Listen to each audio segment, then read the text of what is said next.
Unfortunately, the issues that affect men often get little attention, are unknown or deemed unimportant. But men's issues do matter. They affect many lives, and it's important that we not only acknowledge them, but as a society do something about them. What follows are a number of issues you should be aware of because men's issues matter. In this video, we're going to be going over some legal inequalities that women have over men. So let's jump straight into this. Women have the right to genital integrity, despite almost every qualified pediatric association issuing statements that circumcision is not a requirement unless there is medical necessity for it, such as, for example, with phimosis. It is still an incredibly widespread practice that is still legal in practically every first world country. Female genital mutilation has rightfully been outlawed, whereas for male genital mutilation, despite studies linking it to decreased efficiency of nerve response, pain and trauma, which isn't helped by almost all of these practices being done without anesthesia, has practically no benefit, has increased sexual difficulties, may require even more medical attention for the first few years of life, and more. The next one is the right not to have to sign up for the selective service. Now, this is a long-standing right afforded to women over men. I should clarify that I'm talking about the requirement only for men to sign up, rather than the draft itself. If a man chooses not to sign up for the selective service, the federal penalties are $250,000 in fines, a felony charge with a maximum sentence of 5 years, or a mixture of both. As well as this, men who choose not to sign up for the selective service also forfeit their rights to federally provided loans and grants. Women have the right to exclusive benefits purely for being a business owner who is a woman. There are a ton of resources purely for women in this domain, such as loans, funnily enough, free grant money, and tax breaks, straight from the taxpayer. This is discrimination, and it also treats women as less abled than their male counterparts. Women have the right to choose parenthood, not just for herself, but also for her partner as well. Across the Western world, reproductive rights are still only afforded to women. Even though some states may have ludicrous restrictions on such, women still have more freedom in this regard. If a woman doesn't want to become a mother, she can easily remain abstinent, use birth control pills, use day-after pills, use female condoms, IUDs, tubal ligation, etc. Upon getting pregnant, she has more options afforded to her, such as being able to get an abortion, put the child up for adoption, which doesn't require notification of the father, despite the opposite rightfully requiring such. Or she can leave the child in the hands of the state in accordance with the safe haven law. What are men's options here? Remain abstinent, condoms, or vasectomy. If she gets pregnant, she has the law on her side and can choose to force a man into parenthood, even if he isn't ready to become a father, or if he doesn't want to be one, full stop. The Duluth model in the United States, which is employed almost nationally. This is a model which promotes primary aggressor laws, which assumes that the larger and less emotional person is the aggressor. Those who are arrested for this are mostly male, even if the man is the one who is making the call to report an abusive wife. As well as this, almost all domestic violence crisis centers in the US are specifically tailored for women, not acknowledging that men can be victims of domestic violence as well. Lastly, female perpetrators are excluded from certain rape definitions. So, for example, in the UK, rape is clearly defined as an offense if he penetrates intentionally the vagina, anus, or mouth of another person with his penis, and consent wasn't given. Now, this definition is blatantly sexist against men. It excludes any perpetrators of rape who happen to be women from having raped them. Only other men can rape other men. Under this definition, women clearly have more legal rights than men in the Western world, and there is a lot of sexism in their favor. Though women may lack the right to go about fully topless, which is dependent on the state and city, this doesn't compare to the legal inequalities that men face, and more attention needs to be paid to these areas. Child custody. In over 80% of the contested cases in the United States, mothers get primary custody of the children. For the few fathers who do get custody, the mother usually has some serious issues and often did not show up to court or participate in the process at all. In the majority of cases that are contested, that are decided upon by a judge, the father is given weekend time and a few holidays, a small percentage of the time.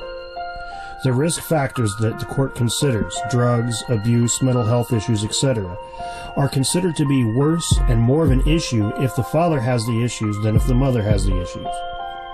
The courts currently use the best interest of the child doctrine, but this has shown itself not to be in the child's best interest. A child with an active relationship with their father is far more likely to finish high school, to go to college, to be financially stable as an adult. A child without an active father is far more likely to be incarcerated, to drop out of school, to abuse drugs, or to be just a general criminal. While joint decision-making between divorced parents is becoming a far more common occurrence, and often results in shared 50-50 custody, the courts haven't changed much, still awarding custody most of the time to the mother. This needs to change because male and children issues matter. Male genital mutilation is a direct violation of our basic human rights to bodily integrity. But while most of the world champions to end female genital mutilation, boys are often wholly forgotten.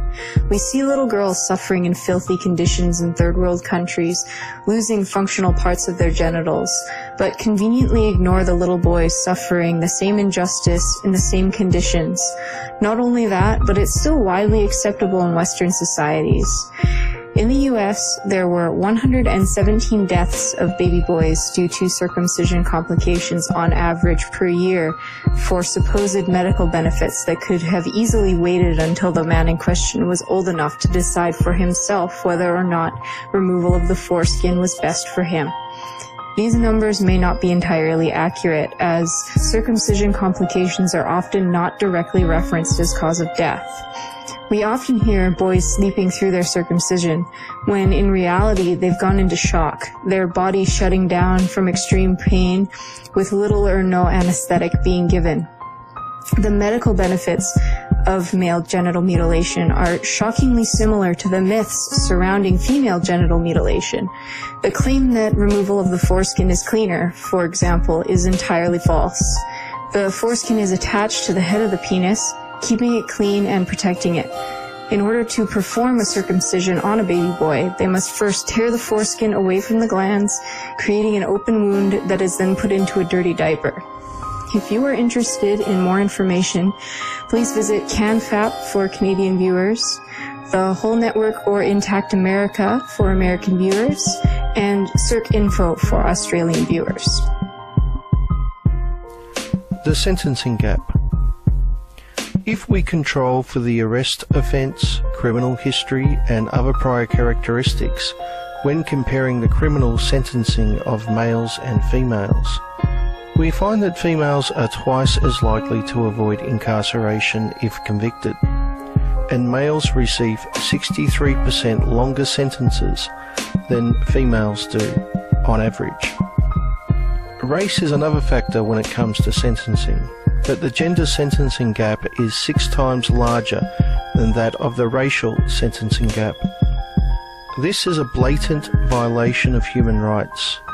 Guilt and length of sentence should not be determined by either race or gender, but by the evidence presented and the facts of the case. The sentencing gap is unknown by the majority of the public and gets very little attention. This needs to change because men's issues matter. There is a silent and growing epidemic in the Western world, and the chances are that you've been affected by it in some way, be it first-hand, second-hand, etc. That growing and silent epidemic is male suicide. My paternal side of the family has had 2 first-hand experiences with suicide. I've lost 1 step-uncle and 1 step-grandfather. The grandfather being the most recent loss. He died in December of 2015 via carbon monoxide poisoning. His son was in his 20s. I cannot remember his exact age as I was very young at the time, and his cause of death was hanging. These may be 2 personal anecdotes anecdotal examples, but they are part of an ever-increasing problem. A problem that seemingly society does not want to talk about or even seems to care about. This video is about male suicide, its causes, and how we can deal with this problem and to stop men and boys from killing themselves. Male suicide rates are increasing. In the United Kingdom in 2014, the latest figures I could find, there were 6,122 suicides registered. Men accounted for 16.8 per 100,000, the highest since 2001. In the United States, suicide as a whole increased by 25%, with men being the majority at 20.7%. In Canada, the suicide rate was 17.3 per 100,000 in 2012, and in Australia in 2014, the suicide rate overall was 12.2 per 100,000, and over 75% of those victims were men. As we can see, this is a problem that is not just a British problem, but a Western problem, as men are killing themselves at higher numbers every year. The prevailing trends are that those men in their 20s and in their 40s to 50s often are the ones who commit suicide the highest, not just out of their demographic, but as an overall majority of all suicides. So what is causing these male suicide rates to soar? What could possibly be the reason why men would want to kill themselves in ever-increasing numbers? Well, to tell the truth, we can never truly know the reason why as a group they kill themselves. Individually, we could if they happen to leave notes, but we can debate and try to understand why they would. So now we must turn to what we, as a society, can do for men to end this epidemic of suicide and to improve their quality of life. In all my research, one thing that keeps cropping up again and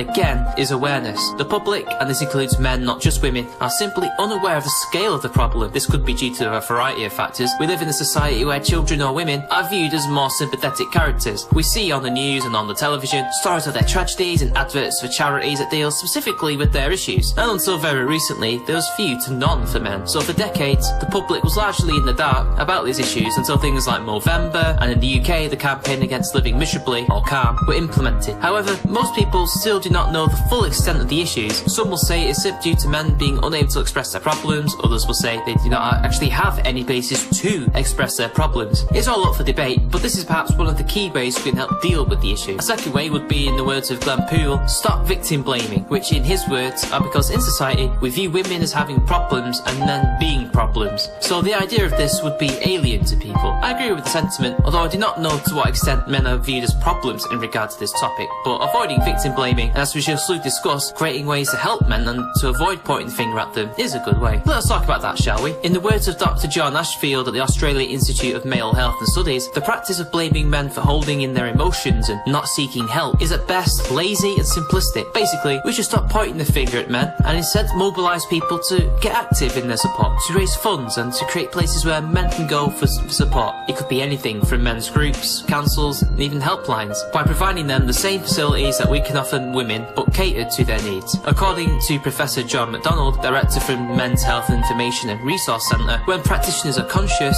of the need to be male-friendly, the impact is very noticeable. What he means is developing male-friendly places where they can receive help will allow more men to come forward for help. One way would be to create literature, a whole academic study devoted to men's issues and particularly male suicide. This will not only increase our knowledge, but can only help save lives. This in turn can help charities and advocates in raising more awareness. But overall, we need to, as a society, learn to be more compassionate, to listen to men, to be more understanding of men, and not to push them back. We can isolate these people, we can simply wallow in ignorance of this problem, and we need to combat it. And it starts not just with the solutions I outlined before, but with our attitudes. Our entire cultural attitude towards men and boys has to change to something more empathetic and sympathetic, to see them on the same level as women and girls. That will take years, and it is a gargantuan task. Ultimately, this video was just for raising awareness in a short space of time. I hope I informed you all, and that it was a good enough entry into perhaps learning more. Until next time.